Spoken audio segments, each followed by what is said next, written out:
आज श्रील भक्ति सिद्धांत सरस्वती गोस्वामी प्रभुपाद जी के शिष्य, प्रियतम शिष्य कह सकते हैं, या प्रियतम शिष्यों में से एक परम पूज्यपाद त्रिदंडी स्वामी श्री श्रीमद भक्ति रक्षक श्रीधर महाराज जी का तिरुभाव दिवस है। सिद्धांत विद के रूप में, माने जो शुद्ध भक्ति के सिद्धांतों को अच्छी तरह से जानते हैं, उस सिद्धांत विद के रूप में प्रभुपाद इनको मानते थे।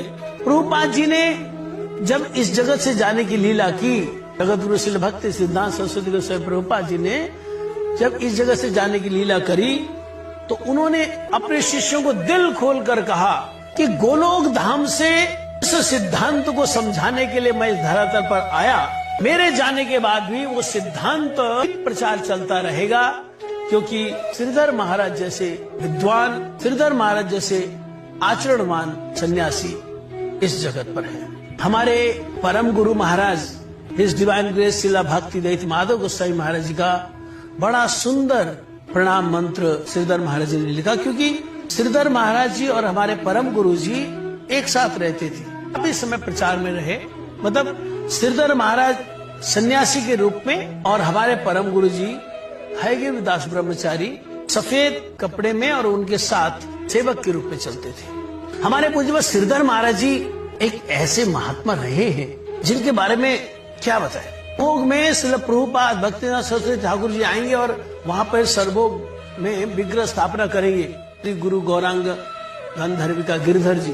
तो उन्होंने श्रीधर महाराज को बोला, आप थोड़ा जाओ, सारी तैयारी करो।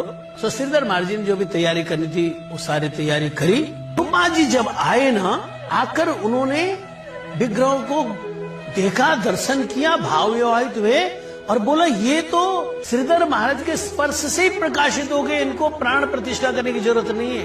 देखो, अंधे के लिए क्या दिन और क्या रात, हमको नहीं पता लगे प्राण प्रतिष्ठित विग्रह है या नहीं है, लेकिन प्रभुपाद वो तो सब जानते ना।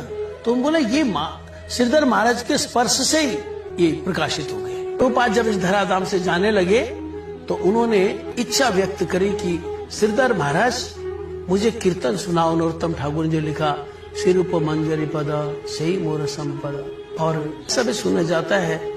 उस समय जो गौड़िया मिशन के सेक्रेटरी थे, उन्होंने बोला, नहीं श्रीधर आप नहीं गाओ, फलाने प्रभु जी गाएंगे क्योंकि बहुत मीठा गाते हैं। प्रभुपाद ने बोला, इस समय मुझे वो नहीं देखना गला मीठा है कैसा है, इस समय भाव से सुनना चाहता हूं।